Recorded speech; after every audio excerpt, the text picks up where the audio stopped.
Welcome to I Feel Fat Today. I'm your host, Kelly Taylor. Thank you so much for joining me. Really exciting episode this week. Please subscribe to us on YouTube where there are full video episodes. Please like, comment, subscribe, do all those things there. And then head over to Apple Podcasts to leave us a 5-star review. That is super helpful, helps get the word out there to potential new listeners. There has been some reviews as of lately left on the podcast that are really positive and personally for me a little bit uplifting. So I really appreciate that. If you leave a review, I will highlight it on the Instagram, the I Feel Fat Today Instagram. And if you leave a review and you want to send me a message about it, just let me know and I'll send you some stickers because I'm in the process of sourcing where I can get some stickers and other merch, but not really merch because I'm not selling anything yet for that I can send out to you, that I'd be happy to send out to you so that you can rep I Feel Fat Today, maybe like on your laptop case or on your water bottle. And I can send you a few so that when you lose your water bottle, you have fresh ones to put on the new water bottle that, you know, you'll have until you lose that one again. Am I just describing my own habits? I'm projecting. Okay. Yes. So subscribe on YouTube, leave a 5-star review, and follow us on social media where you can message me. You can follow the podcast at I Feel Fat Today, where we post clips of the episodes and updates on when episodes will be out and, you know, funny memes and things like that. And then you can also follow me, your host, Kelly Taylor, at Hello, This is Kelly, where I, you know, post my life and post stand-up clips when I do that. Yeah.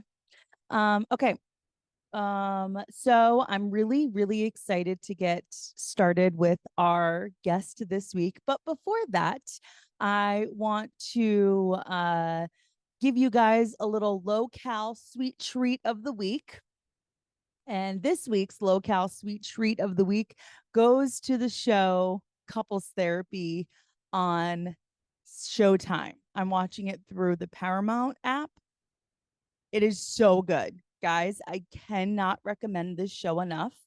I'm somebody that's really into therapy. Like, I just have an interest in different healing modalities. And I feel like through therapy is where I'm able to find growth as a person. And I just find it very, very interesting, therapy in general. So the show Couples Therapy is great because you really get to see the work that the therapist is doing. It's just one therapist. Her name is Orna, and she's based in New York City, and she helps different couples work through the various issues. You know, everybody kind of comes to the table with different problems individually and together as a couple. And there's 4 seasons right now of couples therapy, and I just cannot recommend it enough. It's been around for a while, so you do kind of have to get through the COVID section, which you could just skip over entirely if like you're not into anything regarding COVID.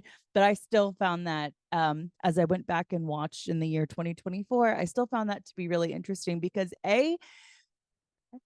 remembering that we ever lived like that in quarantine is like so bizarre.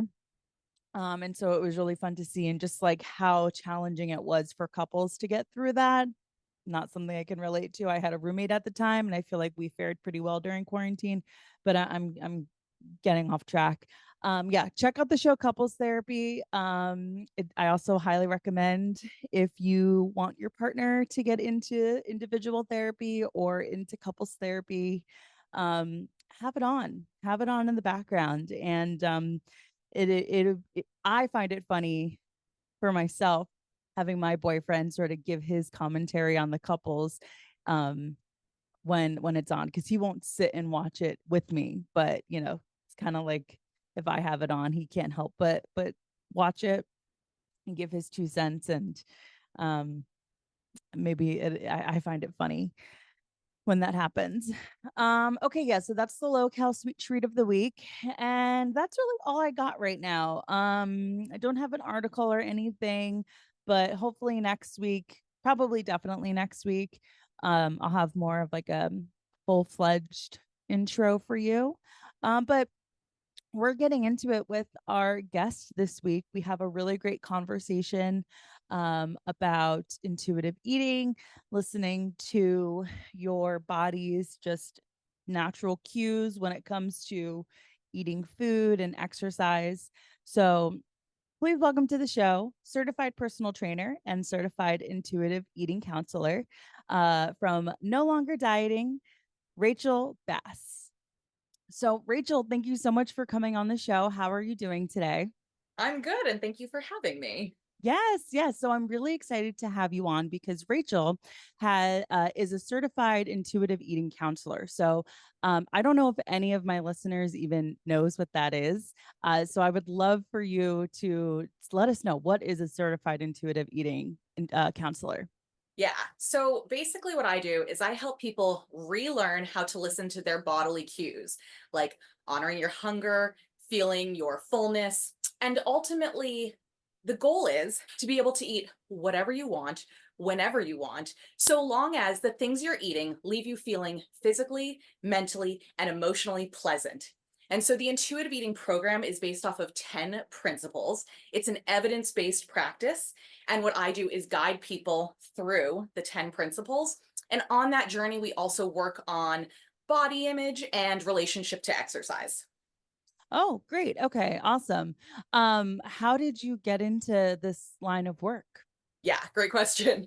So it was 2020, uh, prime COVID era, and I Yep. was just learning about TikTok and I was scrolling and I saw this girl talking about intuitive eating. She was an intuitive eating counselor. Her name's Sammy. And she has a company called Find Food Freedom. Everything she was saying, I was connecting on. I was like, I don't want to be dieting anymore. She was making fun of diets. And I just was like connecting to what she said. And I just decided to like invest in myself and go through her group coaching program. And as soon as I started learning about intuitive eating and like the anti diet culture movement, I was like, I'm connected to this. And I just like knew that I wanted to help other women also break free from the diet culture mentality. And what I mean by that is like the obsession with needing to be thin. So it was kind of like a little bit of an easy pivot for me because I come from a background of being a personal trainer. But the funny thing is that I became a personal trainer as like my side job to my acting career. And Oh, okay. moving to the city in 2007, so a long time ago, I wanted to do soap opera acting and I was really insecure about not being like a size 2, size 4. And so I thought becoming a personal trainer would like make me thinner and then therefore I would be more easily cast in roles. So like Right. that's kind of how I got into personal training and then how all this made sense too. Totally. And I so relate to you on getting into a field to sort of feed this unhealthy obsession. Yeah. I ended up graduating from college with a degree in fashion, but I went into school studying nutrition Okay. Yeah. to be, because I was Yes. obsessed with food. I was obsessed with my eating disorder, and it was all just a guise to kind of feed that monster a little bit more. And I did not realize it at the time. I didn't even realize it when I switched my major into what I really wanted to do. Yeah. And it wasn't until I, had gone through some therapy where I realized that's why I did that. Yeah. I mean, it all can be Totally. like very sneaky. The whole diet Yeah. culture mentality is so woven into our being. We learn it from such a young age. It's like in schools, it's in the doctor's office, it's certainly in pop culture. So it's Yeah. definitely like deeply rooted. Absolutely. So, yeah, so this whole thing of intuitive eating, I feel like intuitive eating has been around, but it's new to me, it's new to society, and it's definitely new to like what people it's kind of like the word manifesting or grounding. It's like we weren't using those terms 10 years ago, and I definitely wasn't hearing anything about intuitive eating 10 years ago. So I find that very interesting. And I wonder, is this work science backed? Like, where did this come from kind of Totally. thing? Yes. Okay. So the intuitive eating program was created like in the 90s. I think in 1995, the original intuitive eating book came out. It was written by Evelyn Tribbley and Elise Resch, who were two dietitians. So they used a lot of research and evidence to create the 10 principles of the intuitive eating program. So it has been around for decades, but I think why it's getting a lot of more notoriety right now is because of social media and Yeah. because of things like TikTok, we're able to spread that message. So you are correct. It has been around and it like has not been heard of necessarily unless people like I guess saw the book. But now here we are.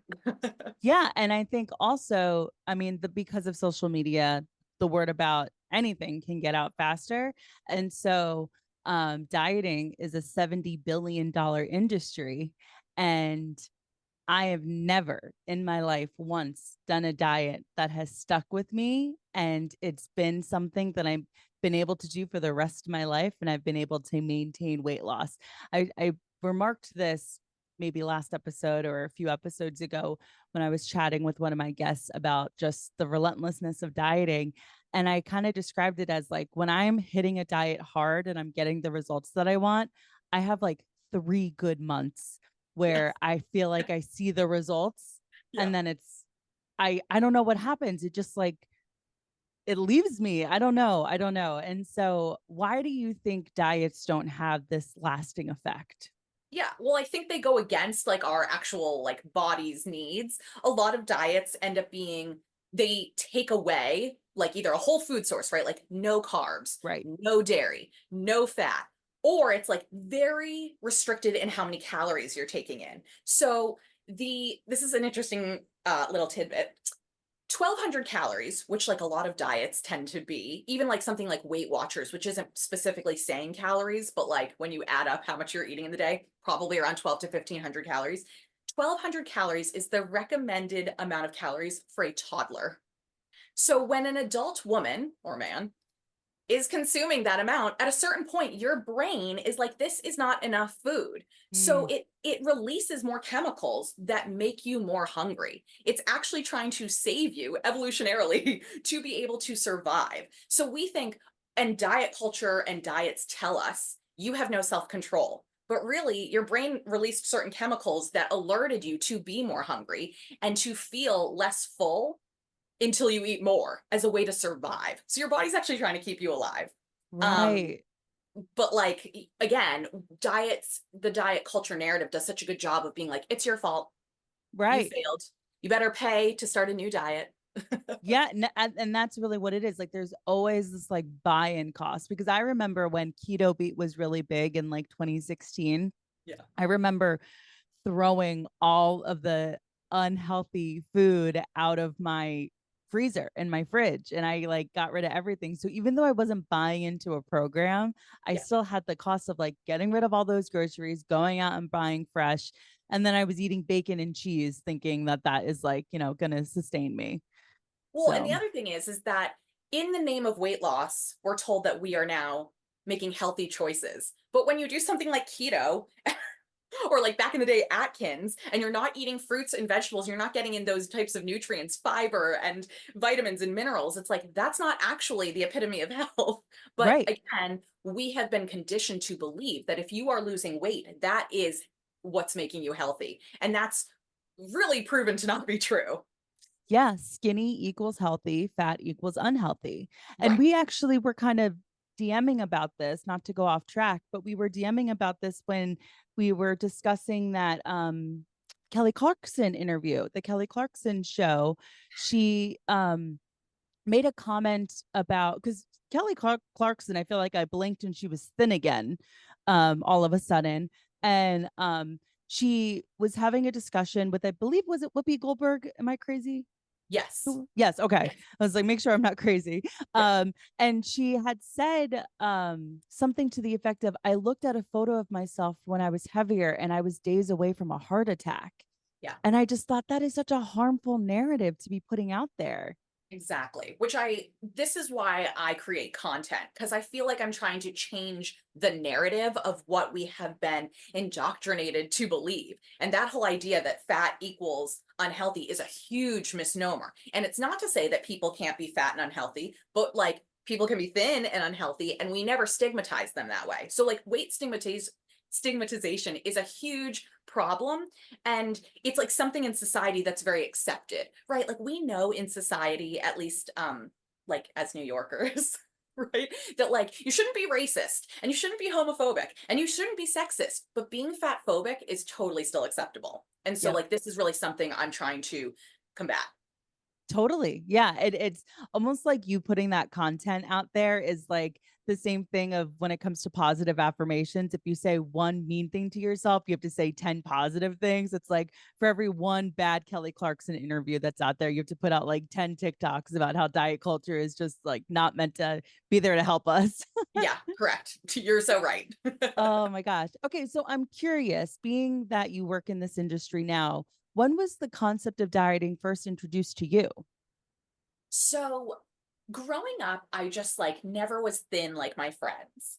I didn't live in like an exceptionally large body for a child, but I just wasn't built like my friends. And I remember being 8 years old and wearing shorts to the pool. Like, that's like my oldest memory of like thinking this is not a good enough body. My Right. parents never said anything about my body. It wasn't anything like that, but my mom dieted. So, like, that's what I saw. It's like, oh, my mom diets. And so we didn't have things in the house like ice cream. We had frozen yogurt. We didn't have cake. We had angel food cake. So there was like Right. little substitutions that, like, they just get internalized as a child of like the moralization of food, right? Some things are good, some things are bad. And I don't think I probably, well, that's not true actually. I was going to say probably not until college, but no, in high school is probably when I started my path down a disordered eating path of, just like, oh, I won't eat today. That'll be Right. good. If I don't eat today, like I'm going to win here. So, and like I would say, like exploring into unhealthy habits, we'll just put it that way. Right. Right. And you said that you started your career as an actress. So were you involved in like theater and dance and that kind of thing when you were younger? Yeah, totally. I mean, just mostly through like camp and school. But when I went Right. to college, then I was a theater major.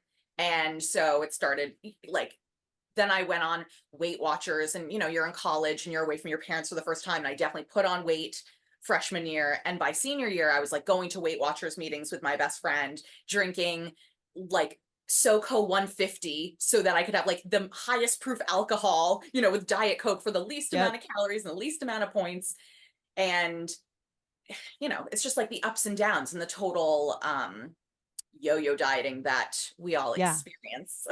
Yeah, I feel like college for me was just a collection of me not eating enough throughout the day so that I had enough like I banked enough calories for my alcohol consumption and then doing a crash diet to prepare for like a social event coming up. Like I remember every Halloween was like crash diet time, and I very much relate to you with, even though I think I always felt I was fat, I was by no means fat for my age or anything like that when I was younger in high school, but I was built different. I was built unlike the other girls who just seemed like they just had smaller frames.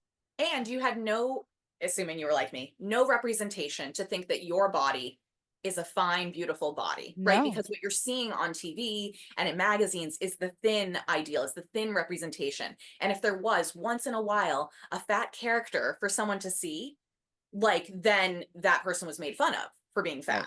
It's like, to me, growing up watching Friends, it's like the flashbacks to Monica being fat, and then Yes. that's like the only that's like representation, I guess. Yep. But like, so I mean, there was just nothing to look up to. You just have everyone talk, and even your thin friends want to be thinner, right? Like, Yeah. because even as adults, like thin people don't like their body either.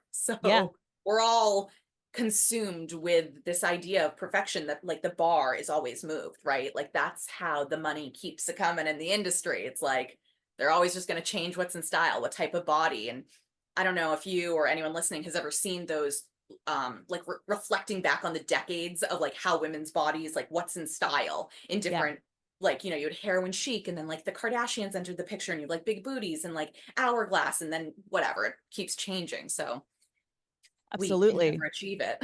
I know. I mean, when I was in middle school, high school, all over tabloids was Jumbo Jessica, Oh, you know, Jessica Simpson, Jessica Simpson, just in a normal ass body. which She, honestly, if you saw her in person, she was probably super petite. She just was like right, so busty. Like she probably was like a size 4. right.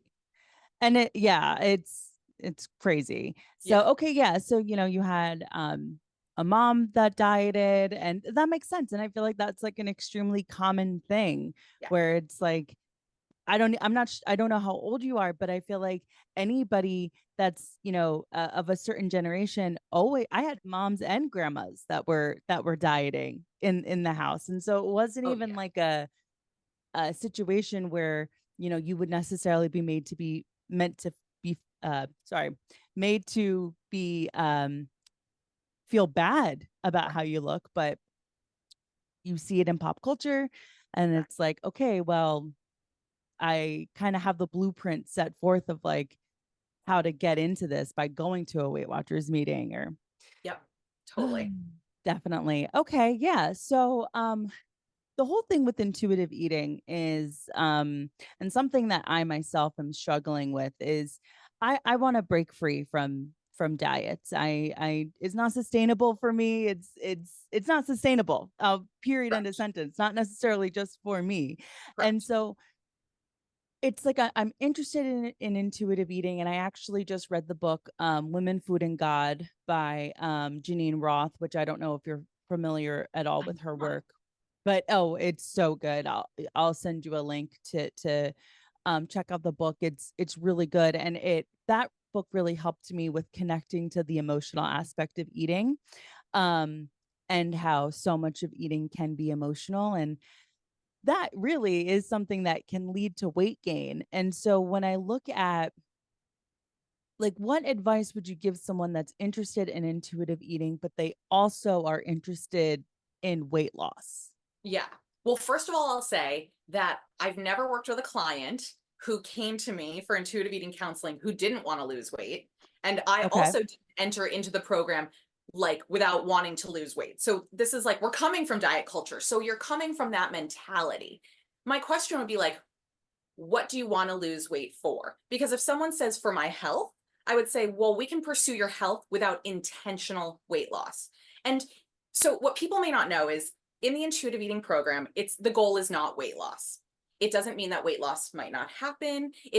But it's not the goal. And until you give up that goal, you can't really succeed in the program because if you're constantly thinking, oh, should I have had that? Oh, that was a bad food. That's junk food. And for people listening, not seeing me, I'm like putting this in quotes. When we demonize how we talk about food, it changes how we feel about it. So, in order to really like surrender to this process, we have to work through the feeling of wanting to lose weight. And I always say to people, like, those thoughts, like 4 years into my personal journey, they still come in. It's what I do with them, right? Like that thought might come in, and then I'm able to kind of be like, oh, okay, that was a thought and move on with my day. It's not because weight loss is bad or weight loss has to be good. It's just, it takes you away from the ability to listen to your bodily cues. Because let's say you're thinking of like intermittent fasting, right? And you can't eat until noon. But if you wake up and you're hungry, but that's not the time of day when you're allowed to eat, then you go against your bodily cues to like obey the rules of the diet. So that's why we don't that's why we say you kind of have to give up on that goal. And in order to bridge that gap of your question, it's like you really have to decide on like how do you want to be living? Because it's okay to desire weight loss, but going through this journey, it's just like not what we're going to be focusing on. And as people continue through all 10 principles and they start like really hearing, the book is just so interesting, and like it's not like a boring science read. It's like people usually feel like really seen as they go through the intuitive eating book and the journey, and you start understanding why you kind of have to let go of this goal of weight loss. Right. So, Absolutely. Yeah. I mean, even as you were speaking, I just had this thought of how do you give up the goal?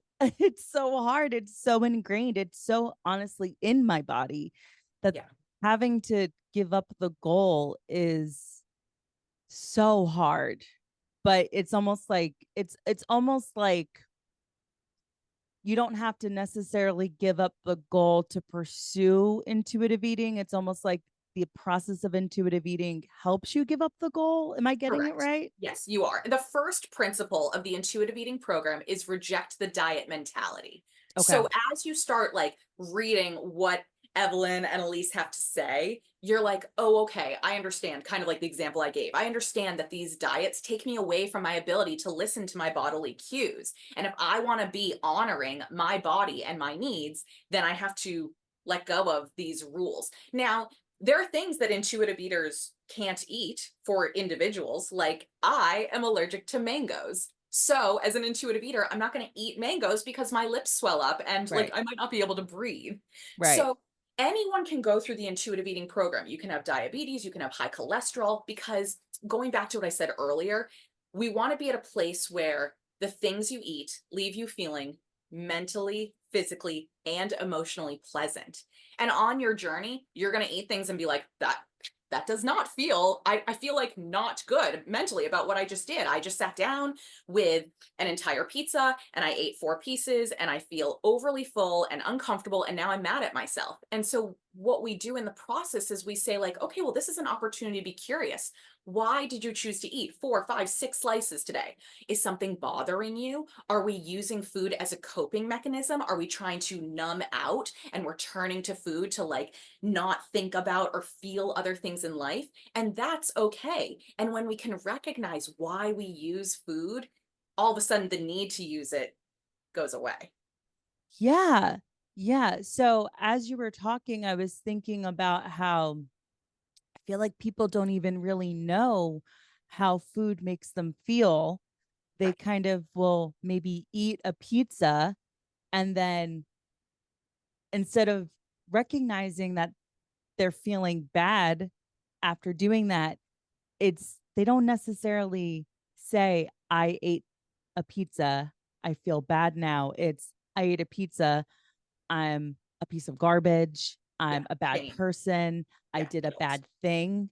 Yeah. And then, or maybe they don't even have those thoughts. They just go into acting out. Maybe they're like rude to their partner or just Yeah. depressed. Like it kind of like shoots off into all these other channels Yes. because they're not exploring how what they just put into their body is actually making them feel, which is difficult, I think, for a majority of the population. Oh, of course, because that's not how we're taught, right? I mean, it's like if you are hanging out with a little kid, they're probably more in tune with their body than an adult because they might just be like, I don't like that. I don't want like anything that they might have in their mind is like a learned experience, right? So like a kid is more likely to be like to know when they're full or Yeah. to know when they're hungry. It's like if they are eating past a point of comfortable fullness, it might come from more of a learned experience, like a parent not giving them enough food because they're like that's too much, and then later on there's like hoarding or binging or overeating privately, sneaking up when your parents are asleep because you were told no. So this is why I say we have to go back to learning to understand our unique individual body. And if you have something, because people have a hard time understanding how, like, if they have diabetes, let's say, like, how can you go through the intuitive eating program? Now, I'm not the intuitive eating counselor to work through that with this person, but Right. I know that they can because if they're eating a huge bag of candy, I'm going to guess that that doesn't feel good in their body because of how sugar works in their body. So that then isn't the answer, right? Like I think sometimes when people have heard of intuitive eating and they hear these lines where we're like, you can eat whatever you want, whenever you want, people are like, oh, well, then I'm just going to sit here and I'm going to eat junk food. I put that in quotes all day long. But what people don't understand is when you give yourself, and this is a process, unconditional permission to eat whatever you want, you don't binge eat on those foods because you can eat it later. Once you're at a Right. comfortable fullness, you're like, oh, and it's an amazing feeling as a dieter to get an ice cream and eat it. And a few bites in, halfway through, whatever it is, say, I am satisfied and I'm going to put this in the freezer. I'm done with this, because we feel so out of control from diet culture. Because in diet culture, it's like you can have 2 tablespoons or you can measure out half a cup and you need to track that and you have to feel a certain way about it. So learning that you will innately stop when you feel how things are in your body and when you know that you have permission to have it tomorrow, it's like life changing to people who have experienced dieting all the time. And that's how I feel. That's why I'm so passionate about it, because I'm like, I promise you, you won't sit there eating pizza all day, every single day. You Right. might in the beginning of your journey with foods that you really don't have a great relationship with. Like for me, it was pasta and rice. Like I ate pasta every single day for a week until all of a sudden it like lost its luster. And Right. I explain it to people also, like if you're anyone who's ever traveled, like I've been to Southeast Asia, and in Southeast Asia, it's a lot of noodles, a lot of rice, a lot of broth, or at least that's what I was choosing to eat. And Right. after 2 weeks, I could not wait to get back to New York City and have a sweet green salad. Like, please Yeah. give me some vegetables, like with balsamic. Like when you only eat certain things, you do crave other things. And so that's why when you go through the journey, you get to this place of like, oh, I can trust myself to eat nutrient dense foods. And it is okay if I eat things that are less nutrient dense. Like everything's going to be okay. And I've started talking about it as like your personal moderation, because in diets, that's what we're told. Well, at a certain point, it's like you can eat anything you want, just in moderation. But until you have a sense of what moderation is to you, you either aren't going to bring the Oreos home because you don't trust yourself around the Oreos, or you bring them home and you eat it in 2 days because you're like, I Right. better get it out of the house Right. before, like, I need to just start fresh tomorrow. So I'm just going to eat all of these right now, binge, and like tomorrow we'll start fresh. Yeah, the whole start fresh thing is like it feels rooted in this puritanical, like I stepped out of line. Yeah. So I have to start fresh so that like I wash the slate clean kind of Diet thing. starts tomorrow. Diet starts tomorrow. Absolutely. I mean, ugh, I know that well. Yeah. Um, yeah, and I think diets oversimplify the emotional. Diets don't even connect to the emotional aspect of eating because diets for me, okay, food, if I'm I always was envious of the person that was like, "Oh, I'm too nervous to eat." I'm like, "I'm nervous. I need to eat." Like I am nervous right now. Like I'm like nervously noshing on something. And so there's that aspect of like the emotional part of eating, of like how our actual emotions cause us to act around food. But then there's also the whole thing of um if I notice for myself, if I have a scarcity mindset and I have leftovers from a restaurant, it feels like I have to eat those leftovers before they go bad because then that's money that I've now wasted. And that's the other aspect to it, is just like this like if you grew up in a clean your plate kind of family, it's like, well, I Yeah. feel like I need to finish it because if I waste it, I'm going to feel bad about that. So it's like I feel bad if I eat it, I feel bad if I throw it out. Exactly. And this is why like working with a counselor can be really helpful to kind of dive deeper into like the history, cuz there is the intuitive eating book and there's also the intuitive eating workbook, and they are both like fantastic tools. But sometimes it's hard to convince yourself to keep with the program, Right. and also it's hard to kind of dive deep and remember that like when you were 15, you heard your grandma call you fat, or like whatever these little triggers are that affect us. And so that's part of like what I do is help people kind of like really understand how they got to this point, and then like where they want to be and how to like relearn how to honor your cues, because if someone's coming out of an eating disorder, they don't even have those bodily cues, right? you Right. you might not even understand when you're hungry and when you're full. So sometimes we have to relearn even like what is a proper fullness, like when am I actually hungry. If someone hasn't eaten breakfast in 25 years, then they're not going to wake up hungry, but that doesn't mean that their body couldn't use food in the morning. Right. So that's part of the process too, in order to be at this place, because oftentimes, if you are someone who skips a meal, then you eat more later. And again, that's a biological cue. It's trying to make up for it. It thinks our brains still think we are like, there's no grocery store, right? So if like the biology of it is thinking, oh, famine, then if there's an opportunity to eat, that's sometimes why we eat faster, or like we don't even understand that we are ravenous because we've just gotten so used to that feeling. But when we're ravenous, that's when we grab for things that are faster, less nutrient dense. We eat faster, so we don't even feel that physical cue of fullness until we are overly full and we're unbuttoning the pants. And this isn't to say that like that's a bad thing. Like if you're going out to dinner and it's a special event and it's a really good meal and you have to unbutton your pants, like that still doesn't make you a bad person. But Right. when you go through the program, you realize like this was a special event and I was like, I needed to eat the food while it was hot. Like it wasn't going to be the Right. same in leftover form. So all these like little things that we've lived through in diet culture that we have certain diet culture feelings on, we have to recognize them and then relearn them from a more intuitive place. Right. Yeah. And maybe this is a little out of your scope, so don't feel like you have to Okay. answer, but I'm as we're talking about this, I'm thinking about how ADHD, something like ADHD plays into this Yeah, because like how that would affect hunger cues and your cue to do anything. for sure. And I get a lot of questions on TikTok specifically about that. And I always want to refer them to so intuitive eating counselors can have different backgrounds. A lot of them are dietitians. My background is as a personal trainer. So I would want someone to go to intuitive eating dietitian who also understand or a therapist, someone who understands ADHD because they're Right. going to be able to recognize like what comes with ADHD and then how the intuitive eating program like can be helpful.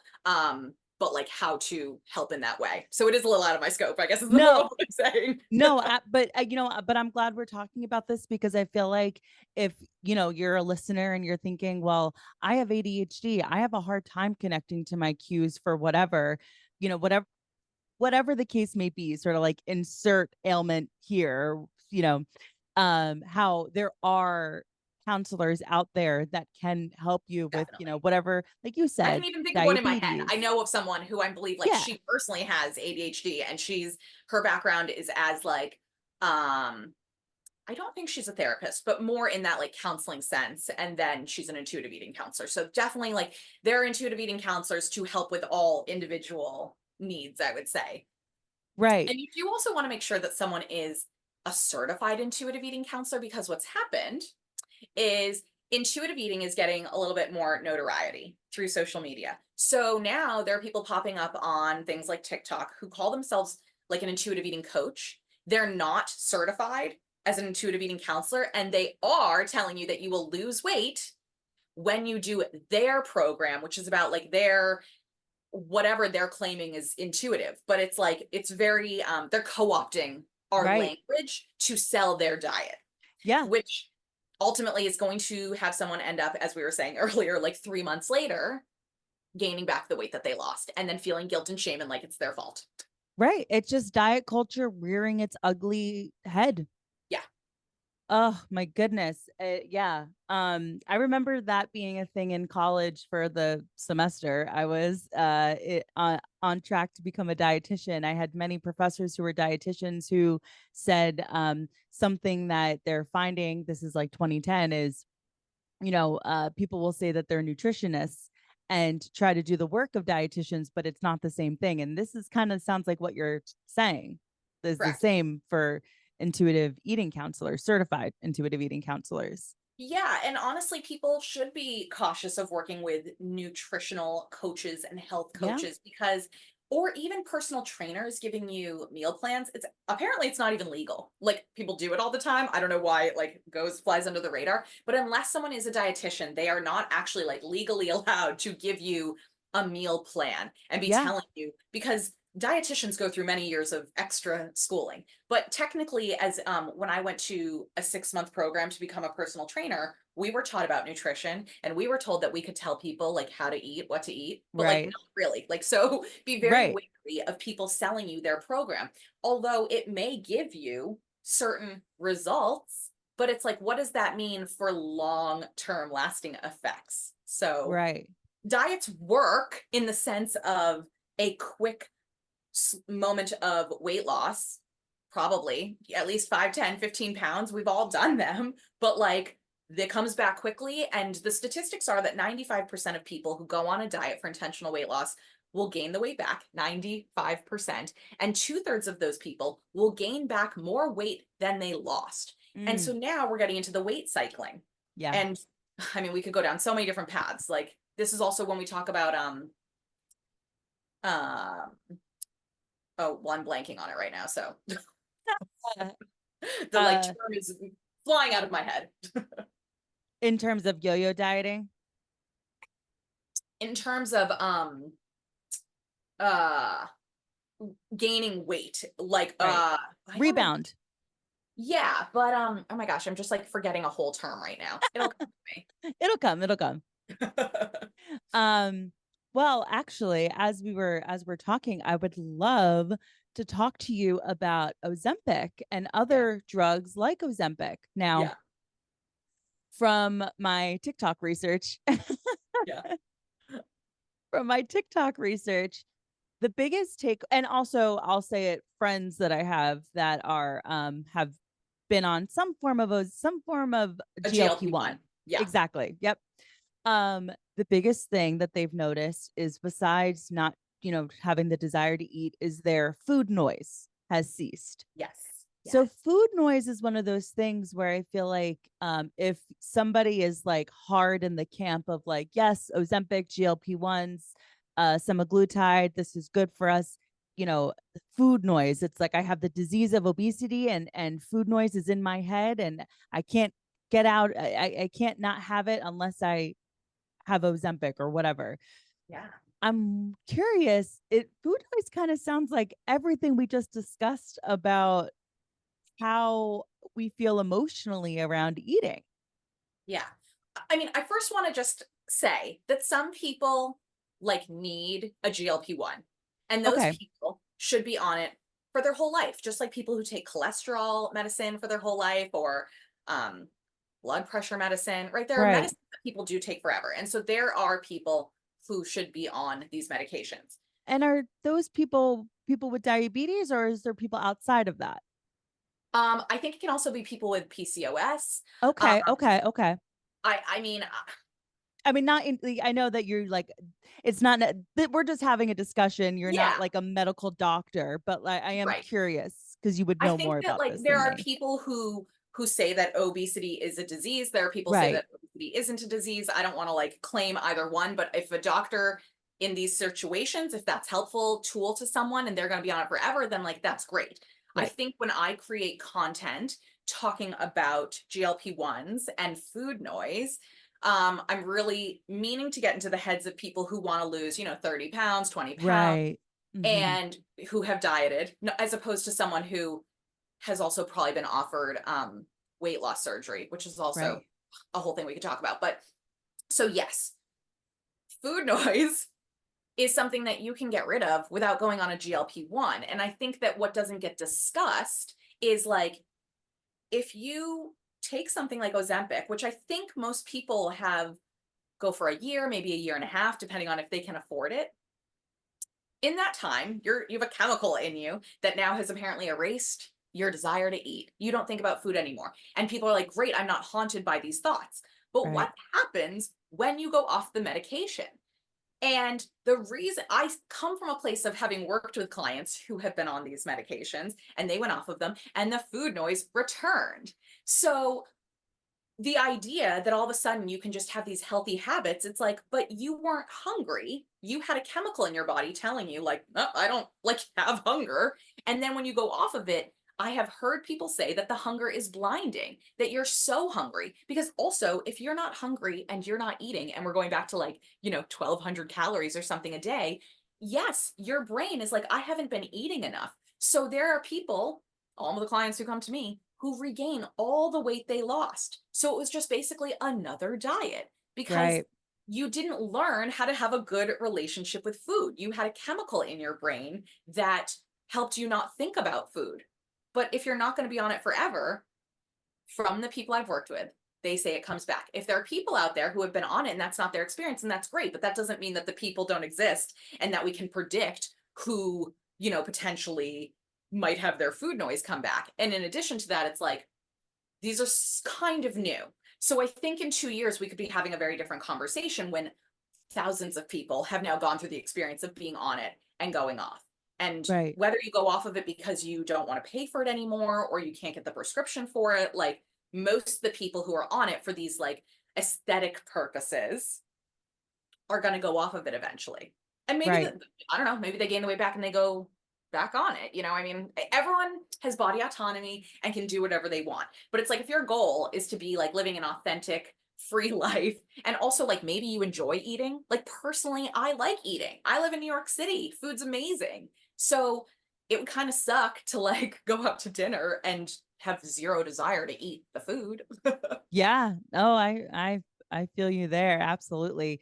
Part of my I have a group of friends from home that we say like I, food is our thing. Like we whenever we get together, it's like let's go out to eat. Like it's our the way this sounds a little heavy in saying this, but it's kind of the way we show love for each other by going out and sharing a meal where we just pick a bunch of stuff. Yeah, but I don't think that's heavy. Like that's culture too, Right. right? Like we learn about other people's cultures by experiencing their food. We show love. When someone dies, you show up with food, right? Like if there's a celebration, you Yes. show up with food. So food is part of culture. And this idea that we should like fear it or not have it is absurd. But that is part of diet culture, right? It's part of what we consume in our day to day. It's like, oh, Yeah. don't enjoy food. Like you're a better person if you don't enjoy food. But the Right. sorry, I have to say this one tangent. It's like in the era of social media though, if you have a thin influencer who's a foodie and goes out to eat all the time, then it's cool. And they're telling you Yeah. all the best restaurants and they travel the world or whatever. But if it was a fat person doing it, it's like, hey, internet trolls are like, hey, you fat pig, stop, put the spoon down.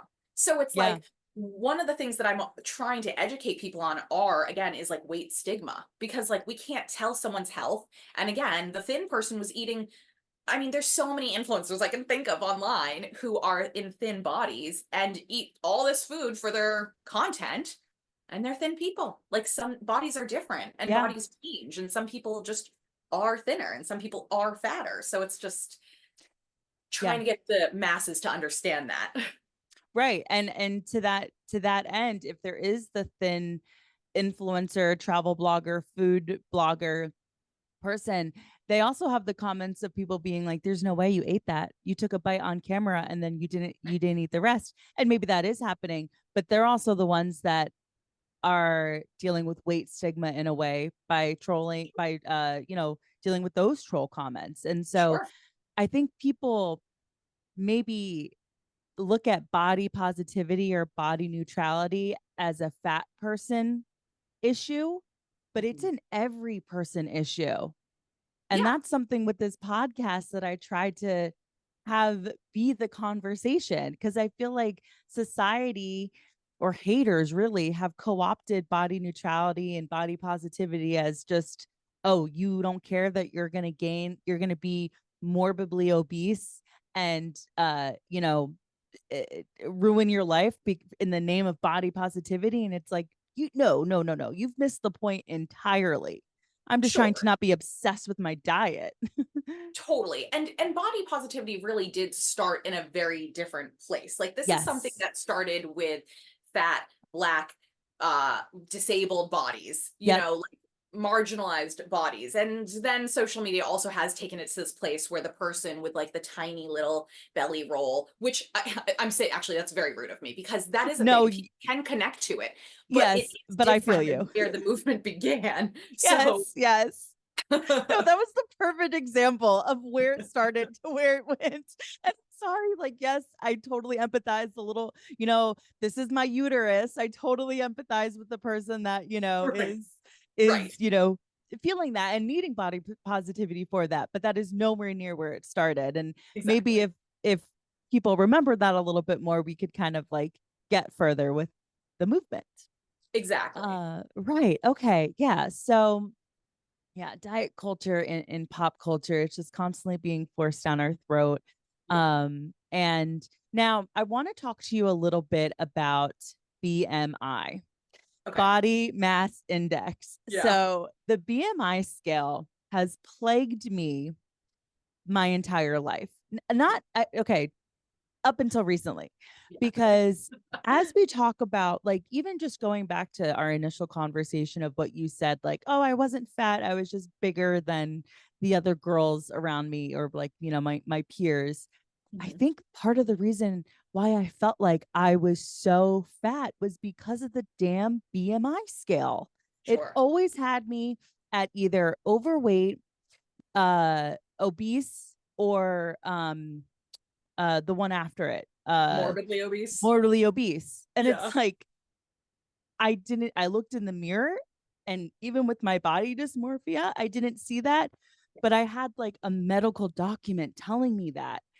And I know because of this podcast and the research that I've done that the BMI is actually rooted in racism, Yeah. and that it's, I think, based off of like the European man. Yes. It was a Belgian mathematician in like Right. the 1870s who created it, never with the intention of it being used to like for doctors' offices. It was like, yeah, I don't want to tell people the wrong thing. It's very easy Google, but Yeah, yeah, yes, it that's was always not where I get created to stuck. like determine people's health. And so this is why someone like The Rock is like morbidly obese because Right. the BMI does not take into consideration fat to muscle mass ratio. So it's just taking a number on a scale. But people who have a lot of muscle mass are usually, especially in diet culture, looked at as very healthy, active people. But muscle it weighs something. So like the idea that like a person like The Rock can be morbidly obese on the BMI scale proves how ridiculous this whole Yeah. concept is. Also, I don't remember the exact year, but like the 90s or the 2000s, they decided to like change the marker of what was going to be considered obese. Right. So like overnight, all these people, because they just decided to like change the numbers on the scale, all these people are obese. And so I don't even like using that word obese because I'm like, what does that mean? If we're using Right. it based off of a chart that we know is BS, like, can I swear on this podcast? Yeah, you can Okay. totally. Yeah. So it's like total fucking bullshit. Yeah. Then, like, it, it's just very bothersome that there are medical professionals who still use that as like a great indicator of someone's health. That's absurd. Um, like, I don't even think people I always tell people they don't need to be weighed at the doctor's office. You can just go in and say, "I don't wanna be weighed." And then if you get pushback and they're like, "No, you have to be," you're like, you can just keep saying no. You have to advocate for yourself. "No, I do not wanna be weighed." The only reason someone needs to be weighed is if you're taking a medicine that, is being prescribed based on how much you weigh. But Right. they wouldn't know that at the beginning of the appointment, and they always do your weight at the beginning of the appointment. So I used to just turn around and be like, I don't want to know, because like if you are someone like me, you're triggered by the numbers on the scale, and that Yep. could really send you in a tizzy. So I used to turn around, but in this day and age, everything's online. So if you say like I don't want to know the number, and then you sign into your online portal, it's gonna be right there. So now I just tell people to decline it. So same thing with BMI. It's like this is bullshit. No one should be trying to tell you that your health is being an indicator based on your BMI. And I think that again, this is where weight stigma comes in. I bet it's used a lot more with people in larger bodies. Or I mean, people can be underweight as well, but it's Right. just definitely used as a tool to be like, you're obese. It's like, but what does that word mean? Yeah. Right? I Yeah, think it's like people absolutely. just look at someone, they're like, that person's obese. It's more of like a cultural thought on what we think bodies should be and what health should be and what health looks like than an actual like scientific, you know, Yeah. ruling. Yeah, yeah, and it's just unfortunate that BMI became something that is legitimately used in Yeah. healthcare, and I mean, this goes into more of societal issues of just, how insurance companies use Yep. BMI, Yes. and who benefits from BMI affecting if you qualify for procedures and medications more than an insurance company. It Yeah. makes sense that maybe an insurance company would want the majority of Americans to be obese so that they can, I don't know, qualify for something like bariatric surgery, Yeah. so that that's more money going into the insurance company's pockets. And it's Totally. really frustrating that ill-educated people will throw BMI out there, not necessarily even just doctors, but Sure. just any, smart ass really that thinks that like, oh, well, medically BMI, you're obese, like you should go Correct. on Ozempic, you should you should diet, do whatever you can do, because this scale says you're putting yourself in an unhealthy state, which is Right. But just wholly inaccurate. if the gym bro who's super muscular was obese on the BMI, he would, like it wouldn't be thought of that way. Right. So Right. it's like they just kind of like let go of what doesn't work in that narrative. It's like, again, Right. we're really just judging people on how they look. And I Yes. think that the BMI is just kind of like added to using that. But I think one of the big like uphill parts of the anti-diet culture like movement and journey is that like is dealing with medical fat phobia and have Yes. doctors, right? So like I understand if someone's listening to this and they're like, but Rachel, you're not a doctor. Like facts. I'm not. You're right. But like I am speaking from a place of evidence-based research that has Yeah. been done to for the principles of the intuitive eating program.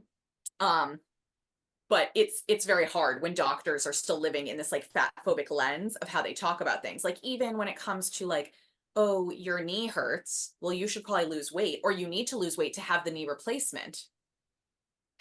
Like I'm not saying that having less weight might feel differently in your body, but coming from like a personal training background and an intuitive eating background, I'd be like, okay, well, how can we be like moving and strengthening your knees? Again, not because weight loss is bad. I'm just talking about like if intentional weight loss we know you're going to regain, then why is that the answer? Right? I want people to be at a place where they're like intuitively able to trust themselves, which is what most of us in diet culture can't do. We don't feel like we can trust ourselves. So it's Right. like every time a diet is offered by a doctor, it's like, but this isn't going to have a long term lasting effect. Like, how many people can you think of right now who have been on a diet and kept off all the weight they lost on that diet? Like, I can't think of a single person. Right.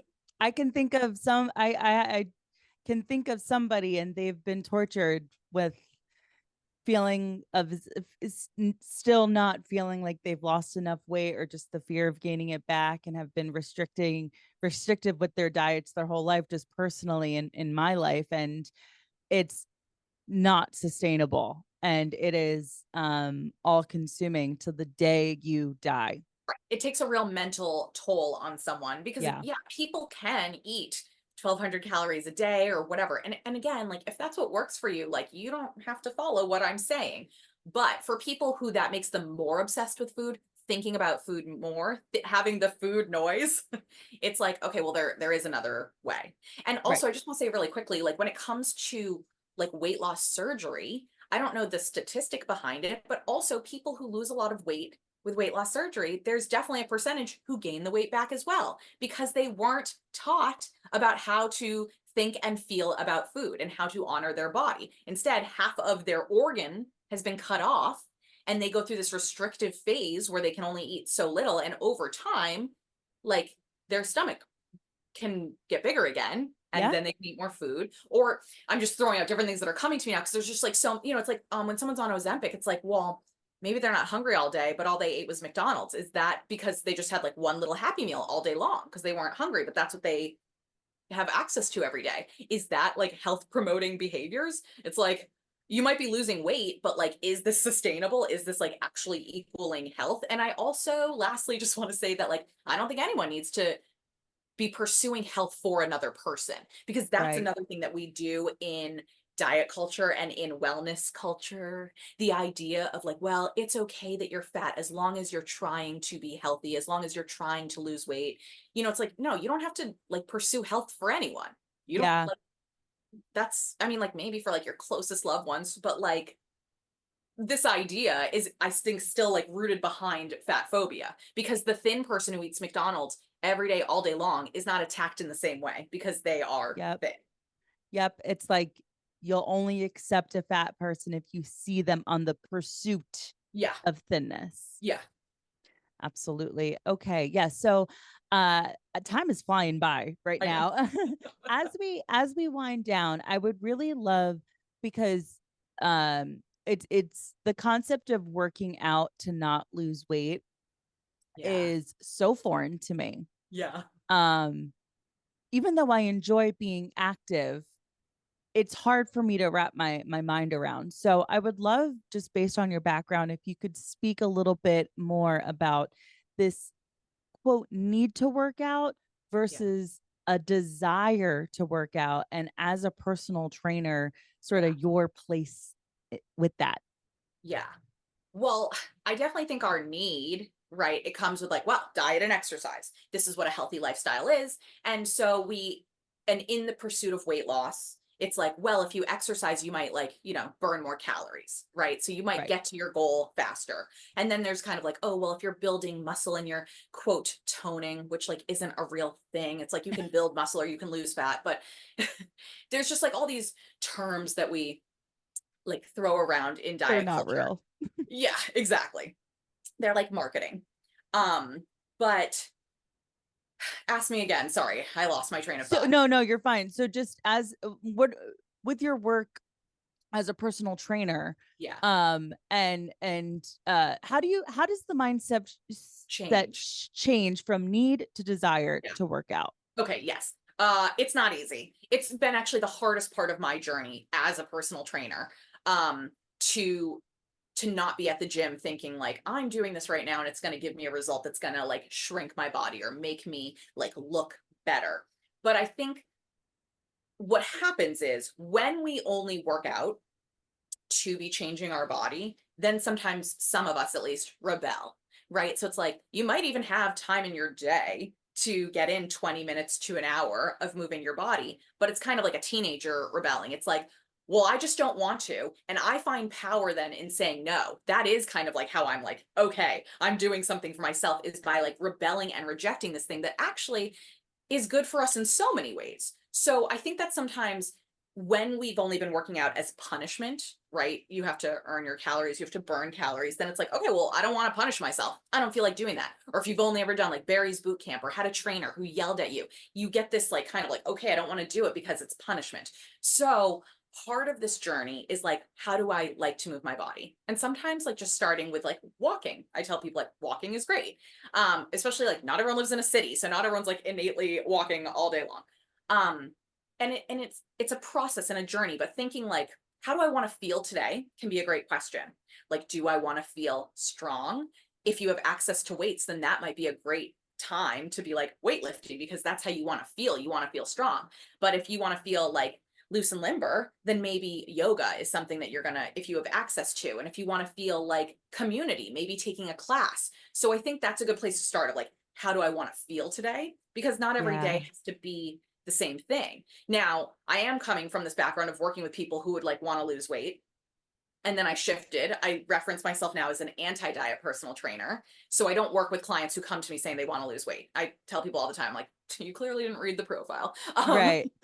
So I won't work with people for intentional weight loss. And again, this doesn't mean that like wanting to have a goal is bad. Like if you're like, hey, I want to deadlift 200 pounds, like that's amazing. If you want to be able to run a mile, these are great goals. So you can ask yourself, like, do you have a goal? Or just like, what do you enjoy? Like my husband and I were in New Hampshire dog sitting my parents' dog for 3 weeks, and we played pickleball every day. And like, I really enjoyed that. That was movement, an hour of pickleball a day. So finding what you like, what lights you up, what excites you, what feels good, it's definitely a journey. And it's like, it's just not a shift that's going to happen overnight. Cause that like still comes into my mind. Like I'll go to the gym and I'll be like, okay, like, is this going to change how my body looks? Right. And again, it's Right. like, what do I do with that thought? Right. Like, can I kind of be like, okay, that was diet culture. Like I'm doing this to feel strong, you know, is like a Yeah. little bit more productive in keeping me wanting to go. It's like every day I wanted to play pickleball. Not every day do I really want to go downstairs and lift weights, So Yeah. it's part of the Absolutely. journey. Yeah, and it's almost as if I think the key takeaway for the listener should be we shouldn't be demonizing the thoughts that we're having. And Right. so if the thought is, oh, I'm kind of hoping that the Stairmaster helps my butt change to look a little bit differently, Right. it's that isn't inherently a bad thing. It's just No, about making sure that excuse me, it's just about making sure that the thought doesn't lead you down the path back to diet culture. I think so. That's what yeah, Yeah. that's how I feel about it. Like, it, yeah. I mean, it's just everything is so deeply rooted into us. So I don't think Yeah. anyone listening to this should like think that they're going to wake up tomorrow and they're gonna be like, how do I want to feel? And all of a sudden they're like, Right. oh, okay, I like want to work out today, or like, or because some of the things we have to release are the diet culture ideas of like 10,000 steps a day. Do you know the story about 10,000 steps? No, tell me. So 10,000 steps is a marketing thing. It's like, it has nothing to do with health. And it had to do with like a Japanese company. I think they made a pedometer, and the character that for 10,000 looks like a person walking. And so they picked 10,000 steps. Now there's nothing wrong with getting in 10,000 steps a day, but it's not like actually based on like research and health, and like everyone's body is different. So the idea that like we should all get 10,000 steps a day and then that equals health is like absurd.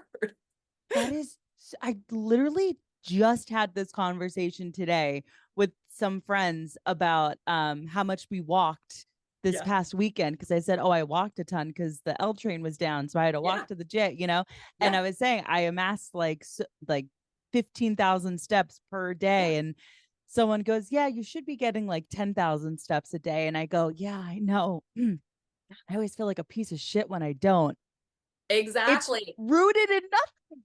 Yeah, yep. And again, like deeply rooted in me. Like I still look at my phone sometimes. I'm like, how many steps did I get in Oh today? yeah. Just that, like, if you don't hit 10,000, you shouldn't feel like a piece of crap because it wasn't actually Right. like it has nothing to do with anything. Like if you got in 6,000 steps and like that's good for you, then like great. Yeah. That's good for you. One other thing though too is like the idea of working out for an hour. Like Yeah. then we feel like I didn't get in an hour. So there's like two different thoughts. It's right. I don't have an hour, so I won't work out, which is like, that's not productive. It would be so much better if you did the 20 minutes because you had 20 minutes. Or it's like, I went to the gym, I only did 45. Now I feel like it was not worth anything because I Didn't didn't work out for happen. an hour. Like 1 hour means, I mean, like as a trainer, I do work with people for an hour, but you know what? I also started working with people for half hour and they love it. And so do I. It goes by so fast. And they're Yep. like, oh my God, I just did so much in a half hour. So it's like we have to like recognize what's been ingrained in us and like what's real and also what's realistic for ourselves and what works for ourselves. Like we are all different, and it's great. And if you work out for an hour, and it's also great if you worked out for a half hour. Like both things can be true. Yeah. Oh my gosh, I love it. I really, really, really loved our conversation. Thank Me you too. so much, Rachel, for coming on and giving us, your expertise. And just, I think I really think the listeners, I got a lot out of this conversation. So I hope the listeners do too. I would love if you could let my listeners know where to find you, what you have going on. For sure. I would love to share. So my company is called No Longer Dieting. So you can check me out at NoLongerDieting.com, No Longer Dieting on TikTok, or No Longer Dieting on Instagram. And currently, I'm in the middle of launching group coaching, which is my favorite. So if you've like heard this discussion and you are interested in learning more about group coaching, please DM me on Instagram or TikTok, or email me from my website, and we can talk about the details. And I'm happy to give any listener who wants to join group a discount. So you can mention this podcast. Amazing. Okay, thank you so much. Guys, as always, all of the information for Rachel and No Longer Dieting will be in the description of the show, so please check that out. And until next week, I'll talk to you later. Bye.